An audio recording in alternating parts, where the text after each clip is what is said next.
We're going to see what? Menengai Crater. What is Menengai Crater? It's a crater. It's a cave. It's a volcano. It's a volcano. Yes, Kay? We're going to a volcano? We're going to a volcano. Yes. And it's considered an active, dormant volcano. Does it erupt? Maybe. It did erupt, and it has erupted a lot, but it doesn't, scientists don't think it is the big explosive type of volcano, but it has filled the Great Rift Valley around it with old lava flows. The last big eruption when the caldera was formed, the big crater, and I can show you guys pictures of what it looks like. Come here. See how that looks like a mountain with its top blown off? That's a caldera. Wait, I think and then it sinks down in the middle. Dad, I think when we were coming to Nakuru, remember that volcano we saw? I think that was this crater, probably. Could have been. It was, yeah. It's 10 miles north of Nakuru. Okay? So this is, it's too big to see when you're... the lava floor. Magma is underground. And it's Lava hot. is when it's on top of the surface. That's the difference. And wait, let me tell you something. Mm-hmm. Do you know magma's hot, and between the obsidian, it's lava. It's very hot, and when magma or lava cools really rapidly, it becomes obsidian. If it cools slower, Obsidian it becomes is lava that cools down really quickly. it's actually volcanic glass. Obsidian is considered glass. It's just black Mm-hmm. and purple. Yeah, so you can sharpen it into an unbelievable edge if you know what you're doing. And people used it for stone tools back in the day.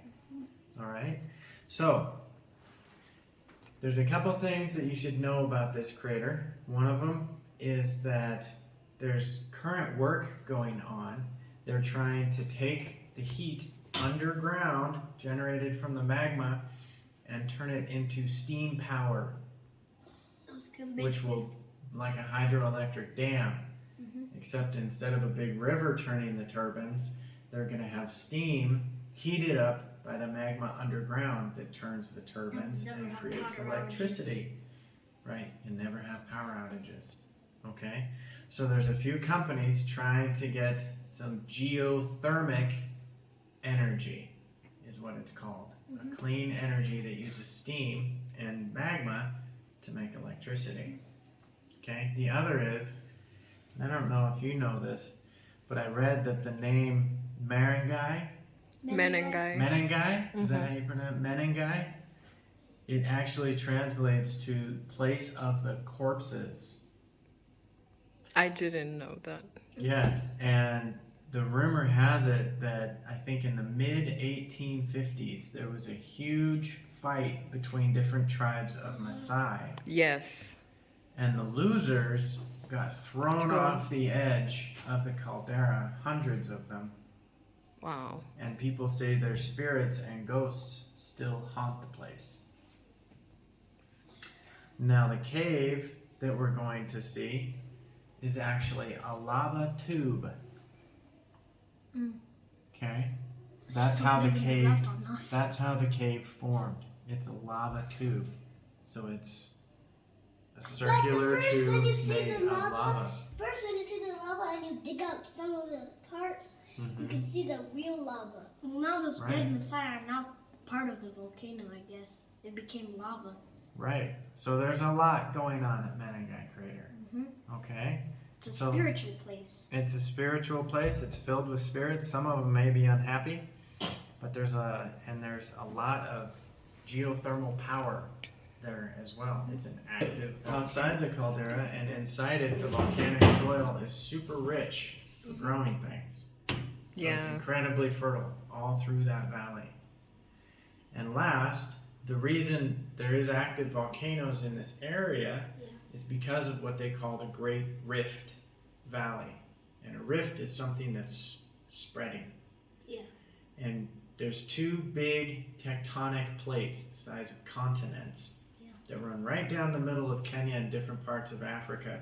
And they're actually spreading, they're being pulled apart. The land is being pulled apart, which allows the magma to come up. And that's why there's so many different volcanoes in this part of the world. So it's a pretty incredible place. Yeah. After the volcano erupted, could we see it from here? Oh, I'm sure we could. Well, depending on how big the eruption is. Yeah. Sometimes there's It won't hurt us, right? Sometimes there's just little lava that comes to the surface, but scientists don't believe that this is an explosive volcano.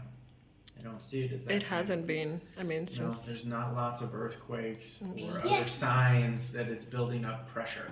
Wait, guys, I need to tell you something real quick. If you see a lava and you dig out some of the parts, don't stick your hand in it. No, because it's so gonna hot, burn you it's down to the melted bone. rock. It's rock that has gotten hot enough that it's liquefied. How hot do you have to heat up a rock to get it to melt? Really hot, Yes, okay? It's like melting sand. It takes a lot of heat. but can lava like melt you down to the bone? Yeah, it would incinerate you. Even the bone will be. Yeah, it would melt metal. It would melt everything. Lava is like Different level of heat, thousands and thousands of degrees hot. Yeah, very, very dangerous stuff. like 100. But produces a lot of power, a Yeah. lot of heat power. So How do they store lava without it burning the equipment around it? they don't store it. What they do is they drill down to a place that's hot. Then they'll fill a pipe with water. And then that water boils and makes steam.